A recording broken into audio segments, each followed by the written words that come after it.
A paz do Senhor, irmãos, que bom nós estarmos juntos mais uma vez. Eu sou o pastor Emerson e é sempre bom ter você conosco aqui na nossa Escola Bíblica Dominical Online e é um prazer ter a sua presença. E nós estamos aqui na nossa lição de número 13, olha aqui, né? Nós estamos falando sobre a gloriosa esperança do apóstolo, certo? Esta é a nossa última lição, para nós fecharmos esse ano de 2021 com muita alegria e com uma esperança viva e renovada. Tá? A nossa lição, ela vai abordar alguns pontos, né? Continuamos a ideia da coragem de Paulo, que nós falamos na lição anterior, e nós vamos trazer aí um resumo da escatologia assembleiana, além de falar sobre quais as outras pontos de escatologia que nós temos, e qual o meu pensamento a respeito delas também. Então eu te espero, continue conosco e vamos ser abençoados em nome de Jesus. Como nós já falamos, a nossa lição de hoje, ela vai trazer um ponto escatológico muito importante, a nossa visão a respeito do final dos tempos, certo? E nós precisamos, irmãos, ter muito isso, ler muito, ensinar aos seus alunos a respeito de escatologia. Por quê? Porque quando nós perdemos o foco da escatologia, nós perdemos todo o foco da nossa doutrina, principalmente a nossa doutrina pentecostal, ok? Mas vamos lá, nós vamos falar disso no meio da lição. O nosso textuário diz assim: mas nós que somos do dia, sejamos sóbrios, vestidos da couraça da fé e do amor, e tendo por capacete a esperança da salvação. 1 Tessalonicenses, capítulo 5, versículo 8. Olha só, nós temos três coisas muito importantes que você precisa frisar na sua aula, na sua escola dominical. Primeiro ponto, a questão da luz, né? Sermos do dia. A Bíblia vai deixar bem clara que nós precisamos andar de dia, porque de noite nada se pode fazer. O ladrão, ele vem de noite. Então a Bíblia, ela vai deixar clara que a noite representa aquilo que é mal, certo? Uma vida de trevas, uma vida escura. Fala o quê? Fala daquilo que é mal. Em contrapartida, nós vamos ter também a questão do dia, certo? Que o dia tudo revela, a luz traz às claras todas as coisas, ou seja, a visão de Paulo, existe um dualismo entre o dia e entre a noite. O dia fala das obras realizadas em Deus, a noite fala das obras das trevas. E o evangelista João, lá em Apocalipse, vai dizer que nós não podemos ser mornos, certo? Nós temos que ser ou do dia ou da noite. Não existe um meio termo. Não existe eu sou da penumbra, ou seja, aquele finalzinho de tarde, começo de noite, final de madrugada, começo de manhã. Ou nós somos do dia, regidos pelo Senhor, ou nós somos da noite, regidos pelo maligno. Então é a primeira coisa que você precisa frisar dentro da verdade prática. A segunda coisa que você precisa frisar é a respeito da sobriedade. O que é ser sóbrio? Estar lúcido, estar consciente, ter as suas plenas faculdades mentais. Você já viu alguém que está embriagado ou alguém que está sob efeito de drogas entorpecente? Ele não está dentro da sua realidade, ele não está lúcido, ou seja, dentro das suas plenas faculdades mentais. Nós, como cristãos, nós precisamos ser da luz e também nós precisamos ser sóbrios, ou seja, estar conscientes de todas as situações. Por quê? Porque o terceiro ponto que você vai frisar é a respeito da armadura. Veja bem, Paulo constantemente fala da armadura da fé. Lá em Efésios, ele vai deixar descrito ponto por ponto, mas ele fala em Efésios, ele fala em Colossenses, ele fala aqui em Tessalonicenses. E aqui em Tessalonicenses, ele vai falar apenas de duas partes da armadura: a couraça e o capacete. O que a couraça e o capacete eles fazem? Eles cuidam, protegem os órgãos vitais. eles protegem a nossa mente, eles protegem o nosso coração, aquilo que é vital. Então Cristo está, e a ideia de Paulo é que nós cuidemos daquilo que é vital para a nossa vida cristã. E o que é vital? É a esperança da nossa salvação. Ou seja, não é se eu serei salvo, mas é olhar para o futuro, esta salvação que a nós está reservada. E a verdade prática vai continuar nessa mesma linha. Vai falar sobre a esperança gloriosa da volta de Jesus traz sobriedade para as nossas vidas e disposição para exercer a fé e amor em esperança. Esperança fala de futuro. Futuro fala de ressurreição, de arrebatamento, ok? Deixa eu perguntar, você já assinou a sua ficha de presença? Não se esqueça, nós estamos numa escola bíblica online. Aonde está a sua ficha de presença? Clica no joinha, você vai dizer que você está conosco. E vai lá nos comentários e escreve hashtag estou presente, ou seja, jogo da velha, estou presente. Tudo junto, minúsculo, e vai ser uma benção poder responder você. Tem dúvida? Deixa lá, eu respondo. É para isso que é a escola. Nós vamos conversando e nós vamos tirando as nossas dúvidas. No nosso primeiro tópico, nós vamos continuar a ideia da coragem do apóstolo Paulo. Esta é a ideia que nós tratamos na lição de número 12. Nós falamos a coragem de Paulo diante da morte. E hoje nós encerramos esse assunto mostrando para você aonde está depositada a coragem de Paulo. Veja bem, Paulo entende a sua morte como sendo uma libação. O que é uma libação? Era uma oferta de líquidos no altar do Senhor. Aquele que oferecia a libação, ele estava oferecendo uma expressão de gratidão, ok? A pessoa estava feliz com o Senhor, grato pelas vitórias, grato por tudo aquilo que recebera do Senhor, levava óleo, levava azeite e derramava na presença do Senhor. E todo o sangue também coletado nas ofertas pelo pecado, nas ofertas pacíficas, também era derramado sobre o altar, trazendo esse sentido de gratidão. Gratidão pelo Deus que perdoa, gratidão pelo Deus que sustenta. E quando Paulo coloca essa expressão, eu já estou sendo oferecido como libação, Paulo compreendia a ideia de que ele, Paulo, não estava morrendo simplesmente, mas ele estava entregando a sua vida, em uma expressão de alegria ao Senhor Jesus. Então é muito importante nós termos isto em mente, nós colocarmos isto dentro de nós, para nós glorificarmos e adorarmos ao Senhor, mesmo nos tempos das adversidades. E Paulo vai olhar isso daí, e ele vai usar uma outra expressão, que para ele era muito conhecida.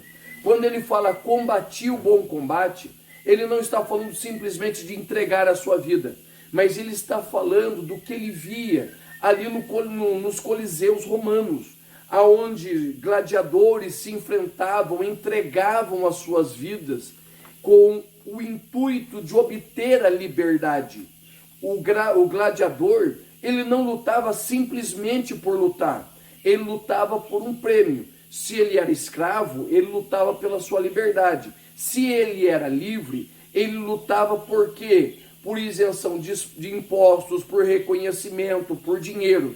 Então Paulo, ele está dizendo assim, olha, eu, Paulo, combati o bom combate. Dentro da arena, dentro do coliseu desta vida, eu entreguei o que eu tinha de melhor. O melhor das minhas forças, o melhor do meu intelecto, o melhor da minha vida. Quando você, professor, for falar com o seu aluno e for explicar isso para ele, diga a ele que ele precisa oferecer ao Senhor o melhor que ele tem. Nós não estamos falando só de dinheiro, nós estamos falando de entregar ao Senhor o melhor da nossa força, da nossa capacidade, a nossa família, colocar tudo aos pés do Senhor Jesus. E isto vai representar o quê? gratidão e esperança. Olha só, Paulo está falando também nesse texto a respeito do seu tempo de partida. E é muito interessante nós olharmos isso. Por quê? Porque quando a Bíblia vai falar desse tempo de partida, né? Segundo a Timóteo 4,6, ele vai dizer assim, olha, porque já estou sendo oferecido por aspersão, por libação de sacrifício, e o tempo da minha partida está próximo. Essa expressão tempo de partida era uma expressão muito usada ali na região da Galileia. O que é o tempo de partida? É o tempo de você soltar o nó do bote e lançá-lo mar adentro. Lançar, fala de um retorno, fala de liberar. Ou seja, ele está falando assim, que o tempo de eu ser solto das amarras que me ligam neste mundo está findando. Então, a ideia do tempo de partida é exatamente isso, se desconectar da terra para partir ao encontro aí do futuro em Cristo Jesus. E aí está a questão da esperança. Esta esperança é a certeza de uma nova vida no Senhor Jesus. O tópico de número 2 da nossa lição, ele vai trazer por título a doutrina bíblica de Paulo sobre a volta do Senhor. Irmãos, o que nós precisamos compreender? Que primeiro que aqui nós não podemos dar uma aula de escatologia, tá? Se você quiser saber bem certinho como é o pensamento assembleano, a nossa escatologia, eu vou deixar aqui na descrição um link de 3 vídeos que eu fiz sobre escatologia, tá? Então você acessa, certo? Que você vai ver bem detalhadamente, porque hoje eu não tenho tempo, né, por causa da nossa lição, de nós detalharmos. Mas o que você precisa saber? Nós assembleianos, nós somos dispensacionalistas, tribulacionistas, pré-milenistas. O que é isso? Dispensacionalista. Nós cremos que as eras estão divididas em 7 dispensações, começando com a dispensação da inocência, terminando com a dispensação da graça, certo? Então nós temos 7 dispensações que vão englobar toda a história de Deus nesta terra. Segundo ponto, nós somos pré-tribulacionistas, ou seja, nós cremos que Jesus arrebatará a igreja antes da grande tribulação. Nós respeitamos os nossos irmãos tradicionais, certo? Das igrejas que não são pentecostais, porque eles são, em parte, mid-tribulacionistas, em partes pós-tribulacionistas. Ou seja, os mid creem no arrebatamento no meio da grande tribulação, no meio dos 3 anos e meio. Os pós-tribulacionistas acreditam no arrebatamento após a grande tribulação. Agora, nós cremos, nós assembleianos, nós somos pré-tribulacionistas. Nós cremos no arrebatamento antes da grande tribulação. E nesses vídeos que estão ali na descrição, eles vão fazer você entender o porquê.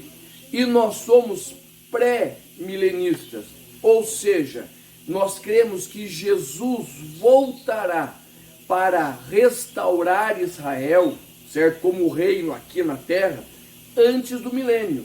E no milênio, Israel reinará com Cristo aqui na terra. Ok, mas vamos pegar a nossa visão pré-tribulacionista. Eu preparei 3 artes aqui que vai nos ajudar a compreender o que eu estou falando, ok? Então vamos lá. Esse daqui é um quadro geral. Eu vou ampliar daqui a pouco para você, mas esse é um quadro geral. Neste quadro, o que nós estamos vendo? Estamos vendo a era da igreja, desde a morte de Cristo até o arrebatamento, certo? Nós temos aqui o arrebatamento da igreja, os textos bíblicos, 1 Coríntios, capítulo 15, versículos 51 e 52, também 1 Tessalonicenses, capítulo 4, versículos de 13 a 8. Tribunal de Cristo, bodas do Cordeiro, Aqui nós temos o período da tribulação e a grande tribulação. E na sequência, nós temos o quê? A segunda volta de Cristo. Logo no final da grande tribulação e aqui para trazer livramento a Israel. Na sequência, nós temos o milênio. E após o milênio, nós temos o julgamento do trono branco, aonde não será julgamento para quem será salvo ou não, mas é somente um julgamento para quê? Para a condenação daqueles que estão já destinados, né? Daqueles, não é que estão destinados, mas aqueles que rejeitaram a Cristo e estão no inferno. E nós temos as eras infindas da eternidade. Então vamos lá com mais clareza, certo? Com mais clareza. O arrebatamento, nós cremos, nós pré-tribulacionistas, nós cremos no arrebatamento secreto. O que é isso? Que Jesus voltará para arrebatar a sua igreja, arrebatar a igreja e ressuscitar os mortos. São duas obras diferentes. Ressurreição é para morto, arrebatamento é para vivo. Então, Jesus, ele virá num dia que nós não sabemos. É por isso que a ideia de Paulo é sempre estar preparado, ou para a morte, ou para o arrebatamento. Cristo, Cristo arrebata a igreja, é o rapto, é arrancar a igreja.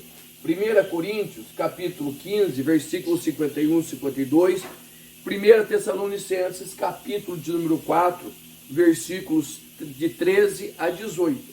Quando a igreja for arrebatada, o mundo não verá. Aí está o nosso problema. Nós não, muitos pregam, e todo olho verá. Não, todo olho verá é lá na frente, certo? Lá na frente. Quando nós vemos a visão escatológica de Mateus capítulo 24 e 25, nós estamos vendo uma visão escatológica para Israel, não para a igreja, certo?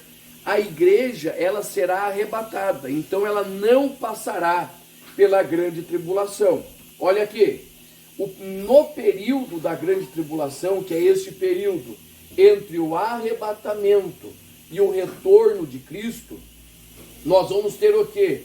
Daniel capítulo 27, Daniel capítulo 11, Mateus 24, versículo 15 a seguir, Apocalipse 11, 2 a 3, Apocalipse 12 e 14, Apocalipse 13 e 5, são textos que vão nos falar o quê? Da grande tribulação. Quando você lê o livro de Apocalipse, você vai ver que o livro de Apocalipse ele é dividido em partes. O capítulo 1 apresenta o Cristo ressuscitado. O capítulo 2 e 3 apresenta as 7 eras, as 7 dispensações representadas pelas 7 igrejas da Ásia. O capítulo 4 vai nos falar, né, do arrebatamento da igreja. E a partir do capítulo 5, nós não vemos mais a igreja presente em Apocalipse, tá? A igreja vai voltar a aparecer em Apocalipse somente após Apocalipse 19, que é quando a igreja está voltando com Cristo para livrar Israel e instaurar o reino milenial de Cristo, tá? Então, neste período da grande tribulação, está se cumprindo os selos, as taças, as trombetas, tudo se cumpre aqui. Por que nós cremos que a igreja não participará da grande tribulação? Porque Jesus deixou bem claro, como nós guardamos a sua palavra, ele também nos guardará no dia da tribulação. A Bíblia nos deixa clara que nós não fomos feitos para quê? Para a ira. Então, nós assembleianos, nós não cremos que a igreja passará pela grande tribulação. Nós cremos que a igreja será arrebatada. Neste período, quando a igreja estará nos céus, nós temos 2 eventos. Primeiro evento, nós temos ali o tribunal de Cristo. O que é o tribunal de Cristo? É quando a igreja militante, a igreja triunfante, receberá os galardões. Irmão, galardão não é nada visível. Galardão é posição no reino, tá? Os nossos trabalhos, né? E isso vai se refletir no milênio. Terminou o tribunal de Cristo, nós teremos o quê? Nós teremos as bodas do Cordeiro, que é o casamento místico de Israel, de Cristo, não Israel, de Cristo com a sua noiva, a igreja. Nós vemos isto lá em sombra, no casamento de Isaac e Rebeca, ok? Eleazar simboliza o Espírito Santo, que vai, prepara a noiva e traz ela ao encontro do seu amado, que é Isaac. No final, irmãos, ali das bodas do Cordeiro, Jesus voltará. Aí sim, aí todo olho verá. Aí todas as nações o verão, certo? Mas virá para quê? Para salvar Israel, que está sendo, nesse período, massacrada pelo anticristo. Aí nós temos as duas fases da segunda vinda. A primeira vinda é quando Jesus nasceu, seu período sobre a terra. A sua segunda vinda será em duas fases. Primeira fase, fase invisível, arrebatamento da igreja. Fase visível, quando ele virá em poder e grande glória, e todos os seus santos virão com eles. Essa é a visão que Judas tem, né, de Cristo voltando com toda a igreja. Então aí nós temos, irmãos, a segunda fase. Primeira fase é arrebatamento. Nós temos na terra tribulação e grande tribulação. No céu, tribunal de Cristo e bodas do Cordeiro. No final das bodas do Cordeiro, no final da grande tribulação, Jesus volta para quê? Para socorrer Israel, que está sendo destruída pelo anticristo. Jesus volta, elimina todos os seus inimigos com a espada aguda que sairá da sua boca, e nós iremos dar o quê? Início ao milênio, certo? O que é o milênio? Apocalipse capítulo 20. Será 1000 anos, e nós entendemos que são 1000 anos literais, 1000 anos literais do reinado de Cristo. E qual é a importância do milênio? Que o milênio, a terra será restaurada ao seu padrão original. Por quê? No final da grande tribulação, quando nós tivermos a batalha do Armagedon, o que vai acontecer? Satanás será preso e ele será acorrentado por 1000 anos, ok? Será acorrentado por 1000 anos. Neste período, os homens serão julgados pela a forma que eles respondem a Cristo. Não terá mais a influência do pecado, do Satanás, não terá mais a influência de Satanás, certo? Aí o homem não terá mais as desculpas. É a mesma coisa de Adão e Eva. O que eles fizeram? Eva jogou a culpa na serpente. Adão jogou a culpa em Eva e na serpente. Aqui o homem não terá desculpa, porque a antiga serpente vai estar acorrentada. No final do milênio, Satanás será solto. E nós vamos lendo a Bíblia, nós entendemos que no milênio os homens já começam a se corromper por causa da sua natureza. Então no final do milênio Satanás será solto. Novamente terá um levante, aí nós vamos ver Gog, Magog, as nações do Oriente se revoltarão contra o rei, e nós por fim teremos a última batalha. E depois dessa batalha nós teremos o julgamento do trono branco. Preste atenção, o julgamento do trono branco não é para a salvação ou para a perdição, é simplesmente para a lavratura da condenação. Quem participará do trono branco? Aqueles que desde Caim rejeitaram a Deus e a sua palavra. E eles serão o que? Condenados. Condenados para quê? Condenados ao inferno. Ou seja, irmãos, aqui não tem salvação. Muitos dizem, ai, no último dia, eu espero para o último dia. Se você espera para o último dia, você espera a condenação. E isso, irmãos, é a nossa visão escatológica. Então nós temos aqui todo o plano de Deus. Morte de Cristo, era da igreja, arrebatamento, durante 7 anos, tribunal de Cristo e bodas do Cordeiro. No final, isso no céu. Na terra, nós temos o quê? Nós temos a tribulação e a grande tribulação. No final da grande tribulação, Cristo volta com a igreja para salvar Israel. Satanás é preso, inaugura-se o milênio. No final do milênio, Satanás é solto, ok? E quando ele é solto, ele vai novamente comandar um levante contra Deus. Aí o Senhor vem e instaura o grande trono branco. E depois do trono branco, nós adentramos nas eras infindas da eternidade, ok? Mas isso, irmãos, é apenas um resumo muito rápido de algo que é extremamente extenso. Agora deixa eu falar para você, não discuta com ninguém por causa da sua posição escatológica, certo?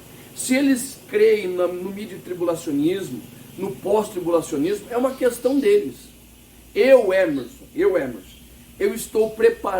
preparo a minha vida para, se possível, me encontrar com o Senhor agora. Os pós-tribulacionistas, eles têm uma outra visão desta preparação. Eles santificam a sua vida, sim, mas eles não estão aguardando Jesus para agora. Nós, pré-tribulacionistas, nós esperamos Cristo a qualquer momento. Então esta é a nossa bem-aventurada esperança em Cristo Jesus. E para nós encerrarmos esse trimestre, o nosso último tópico diz assim: dos tempos e das eras até a volta do Senhor. Paulo tinha uma preocupação muito grande. E qual era a preocupação? De sempre estar preparado. E esta era a visão de Cristo. Se você abrir a sua Bíblia em Atos, capítulo de número 1, versículo 7, os discípulos estão muito preocupados com o final dos tempos e como será de ser. O que Jesus diz para eles? Atos 1 e 7. E vai dizer assim, ó, não vos pertence saber os tempos e as estações que o Pai estabeleceu pelo seu próprio poder. Preste bem, tempos e estações. Tempo no grego é cronos, cronológico, cronômetro, cronologia, certo? Ou seja, um tempo determinado, E estações é kairos. Kairos fala de um tempo que nós não temos domínio sobre ele, ou seja, é o tempo de Deus. Então o que Jesus está dizendo? Não fica preocupado em contar os dias para a volta de Jesus. Não fica preocupado com o kairos, com o tempo que o Deus determinou. Qual é a nossa preocupação? Pregar o evangelho e santificar a nossa vida. É isso que nós vemos Atos 1 e 8. Mas descerá sobre vocês o poder do Espírito Santo, e vós sereis para mim testemunhas. Ou seja, Atos 2, Joel 2, fala do quê? Fala do tempo da visitação, do tempo no batismo com o Espírito Santo. Só que este batismo com o Espírito Santo, essa descida do Espírito Santo sobre nós, ele faz um divisor de águas. Porque a partir do momento que o Espírito Santo desce, ele marca o início dos últimos dias, ok? Preste atenção. Nós pentecostais frisamos demais a questão do batismo com o Espírito Santo. Mas muitas vezes nós não compreendemos que esta descida do Espírito Santo, o batismo, ele marca o quê? Ele marca o princípio dos fins. Então nós já estamos vivendo o que Jesus vai dizer de princípio das dores. Vai falar que isso fala da mulher de parto.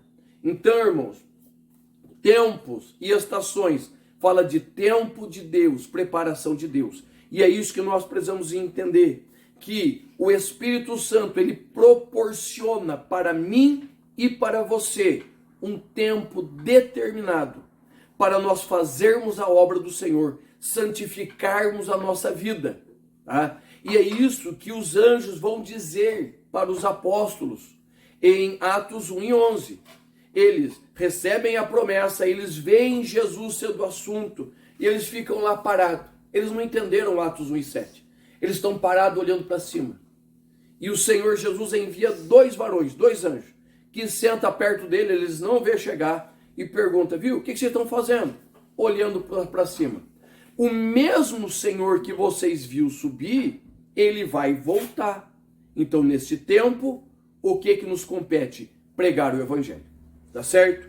Então, espero que esta aula tenha edificado a sua vida. Se edificou, certo? Deixa o seu like, deixa um comentário e se inscreve no nosso canal. E eu te espero na semana que vem, onde nós estaremos iniciando a nossa próxima lição. E nós estaremos falando sobre a supremacia da Escritura. Vai ser algo maravilhoso de Deus para mim e para a sua vida. Deus te abençoe, em nome de Jesus.